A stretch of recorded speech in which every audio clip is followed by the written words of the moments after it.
3 features Alex Lowe's, Garrett Gerloff and Federico Caracazzulo.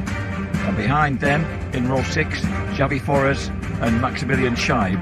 Trevor Taylor, an older gentleman who used to come and watch the races, even turn up at a couple of my tracks. He's lovely. But here we have all the action about to hit the racetrack once again. Jonathan Ray checks gloves.